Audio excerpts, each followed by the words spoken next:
नमस्कार, पंजाब केसरी टीवी में आपका स्वागत है। हरियाणा विधानसभा चुनाव की महज तिथि का ऐलान होना बाकी है और सभी पार्टियां चुनाव मैदान में ताल ठोक रही हैं। ऐसे में किसान नेता गुरनाम सिंह चडूनी भी एक पार्टी लेकर आए हैं, राजनीतिक दल संयुक्त संघर्ष पार्टी, और उस पार्टी के कन्वीनर हैं। उनसे बात करते हैं। चडूनी जी, क्या जरूरत पड़ गई किसानों के लिए? तो आप आवाज वैसे भी उठाते रहे हैं, राजनीतिक दल की क्या जरूरत पड़ गई? देखिए, पिछले 32 साल से हम किसानों के लिए आवाज उठा रहे हैं। बहुत बार जेल गए, बहुत बार लाठियां लगी, बहुत बार मुकदमे बने, लेकिन इनसे हम आर्जी राहत तो मिल गई। कोई फसल नहीं बिक रही है, कोई लेट शुरू होगी, थोड़ी जल्दी शुरू करवा ली, कोई नहीं बिक रही है तो उसको थोड़ा शुरू करवा दिया, या किसी का भाव नहीं मिल रहा है, लड़े हैं तो थोड़ा मिल गया। लेकिन जो मेजर कानूनों की बात अगर हम देखें, जो नीतियां देश के लिए बनती हैं, उन नीतियों ने देश का बेड़ा गर्क कर दिया और नीतिकारों ने देश का बेड़ा गर्क कर दिया है। नीतिकार जो हैं वो हमारे देश के पूंजीपतियों से तालमेल कर लिया है, बल्कि ये कहें कि अब तो पूंजीपति ही नीतिकार बन गए। अब आप देखें, राज्यसभा के आधे मेंबर हैं जो कंपनियों के मालिक हैं, फंडिंग करते हैं और राज्यसभा की सीट खरीद लेते हैं। तो इस तरह से करते आज जो स्थिति हो गई है, आज गरीब और गरीब, अमीर और अमीर, और आंकड़ा ये है कि आज 9 लोगों के पास 50 करोड़ लोगों के बराबर संपत्ति हो गई। आज 23 करोड़ लोग 2 वक्त की रोटी खाने की गुंजाइश में नहीं है। आज 80 करोड़ लोग भीख पे जिंदा हैं। आज 33 किसान प्रतिदिन कर्जे में मर जाते हैं। कर्जा माफ होता है बड़े पूंजीपतियों का, गरीबों का नहीं होता। आज बेरोजगारों की हालत ये है कि 8,000 9,000 में 11-11 घंटे कहीं पे काम करने को मजबूर हैं। हालत ये हो गई है हरियाणा पंजाब की तो कि अगली पीढ़ी जो +2 करते हैं और बाहर को भागते हैं, जमीन बेच बेच के बाहर को भाग रहे हैं। एक एक गांव से 100-100, 200-200, 500-500 लड़के जो है वो बाहर जा चुके हैं, बाकी लाइन में लगे हुए। माँ बाप यहाँ रहे, गांव के गांव खाली हो जाएंगे, कैसे बचेगा देश?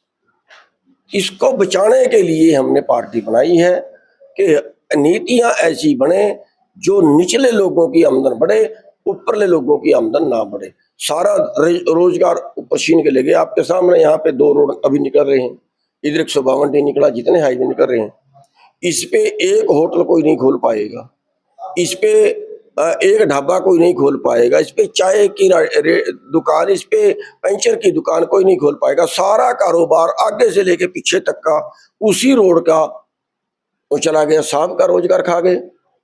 आप देखिए, जिस रोड पे आप देखें, जो पानीपत से रोहतक रोड आ रहा है, इस पे 50,000 लोगों का रोजगार होगा सड़क के ऊपर।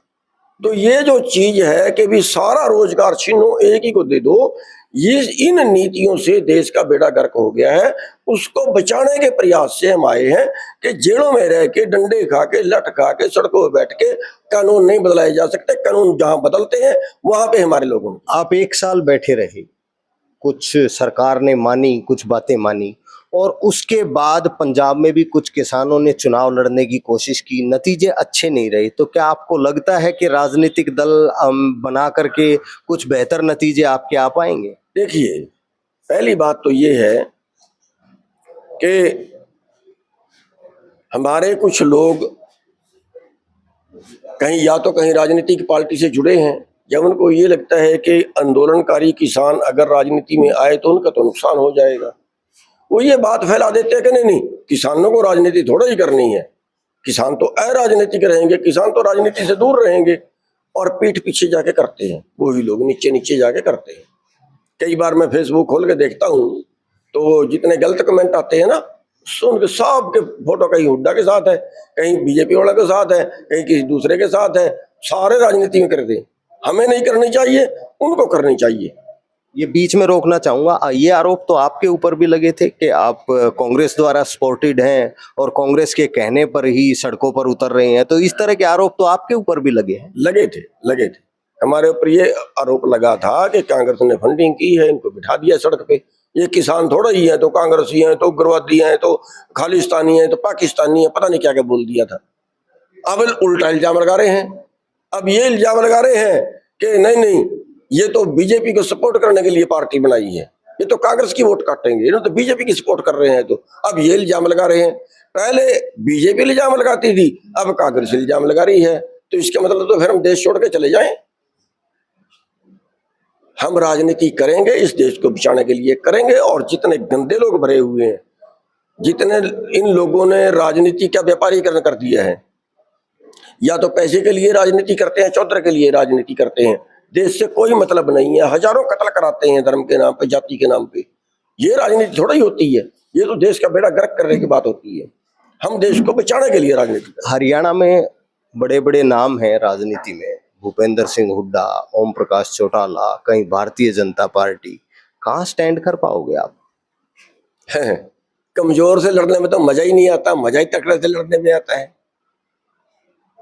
स्टैंड तो लोगों ने करना है। हमारा परिवार बहुत बड़ा है, कहाँ है बताइए कांग्रेस का परिवार, कहाँ है बताइए बीजेपी का परिवार। हमारा तो किसान परिवार है, हमारा मजदूर परिवार है, सबसे ज्यादा है, वोट सबसे ज्यादा इनकी है।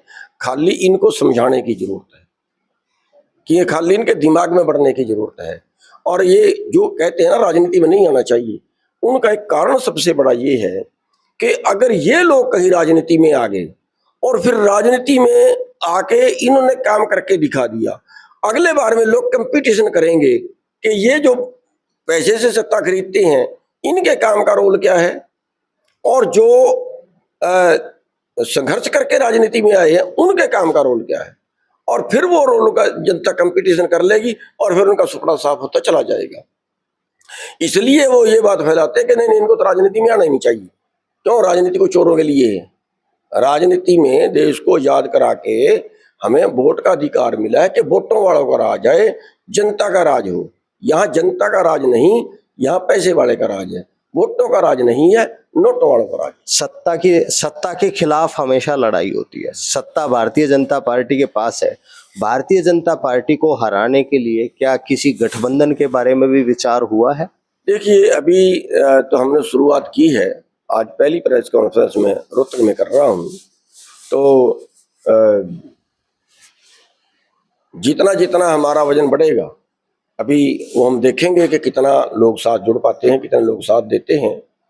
तो उस हिसाब से जो है गठबंधन के विकल्प हमारे खुले रहेंगे। तो भारतीय जनता पार्टी के अलावा पार्टी बच जाती हैं, जननायक जनता पार्टी, कांग्रेस पार्टी और INLD पार्टी। तो किसी के प्रति सॉफ्ट कॉर्नर है आपका किसी पार्टी के प्रति? देखिए, बीजेपी से और JJP से, इनसे नहीं होगा, बाकी किसी से भी हो सकता है।